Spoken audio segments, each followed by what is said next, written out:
My husband won't even let me touch him after I cheated. Help.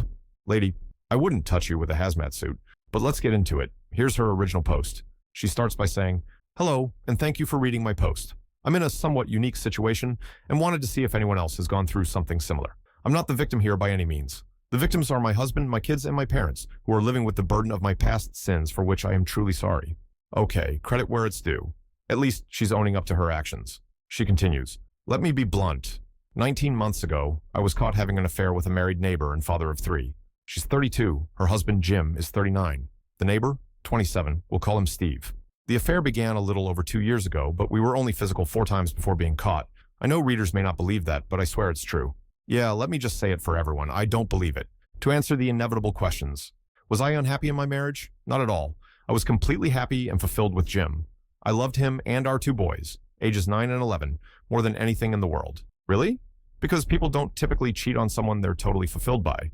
She continues, "I was emotionally, mentally, and physically satisfied. Jim was everything I'd dreamed of. So, why cheat?" Here's her reasoning. "My misplaced attraction to Steve came from a deep place. It reminded me of my first romantic experience at 18. A feral, uncontrollable attraction. Flashback time," she explains. "In high school, I dated 4 boys. Nothing serious. Then, at 18, I met Charles at a barbecue. He was 20. From the moment we locked eyes, there was this magnetic pull. They kissed on the second day. She had her first intimate experience with him that night. It was magical. Better than I ever dreamed. Something about him made me want to give him every part of me." Okay, so we've established her type. Emotionally unavailable, intense, raw chemistry over compatibility. She adds, "Beyond the physical, Charles and I had nothing in common. I ended it 11 months later. A year after that, I met Jim. And this part, really telling. While sparks didn't fly with Jim like they did with Charles, over time I developed a deep love for him." Translation: Jim was the safe choice. Charles was the thrill. She says their marriage had been 13 years of joy, until she destroyed it. Enter Steve, the young neighbor who gave her the same vibe as Charles. They meet again at a car dealership where Steve worked. He helps them with a new SUV. Eye contact is exchanged. Her husband notices nothing. A few days later, while getting mud flaps installed, she meets Steve in his office, where he confesses he's attracted to her. She says, "I feel something too, but it's wrong." He replies, "I don't care." Boom. The next day, they sleep together, while their spouses are at work and their kids at school. She insists, there was no love. The intimacy with Steve wasn't even as good as with Jim, but it was thrilling, dangerous. She blames 11 years of being a stay-at-home mom for making her crave the attention of a younger man. "I thought I could have a secret adventure and still maintain a loving marriage." Ultimate cake-eater mentality. Then everything implodes. Steve's mother-in-law walks in on them.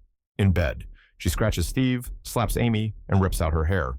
Amy escapes, shell-shocked, knowing her marriage is now hanging by a thread. She tries to call Jim. He doesn't answer. Then Marcia and her mom show up, banging on the windows, screaming. Jim eventually comes home, but instead of speaking to her, he walks straight to Steve's house.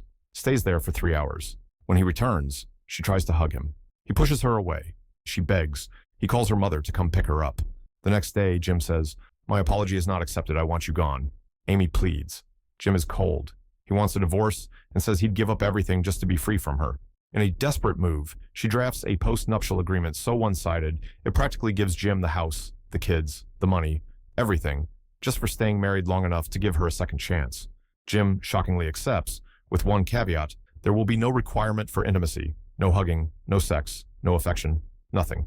For 17.5 months, they live as housemates.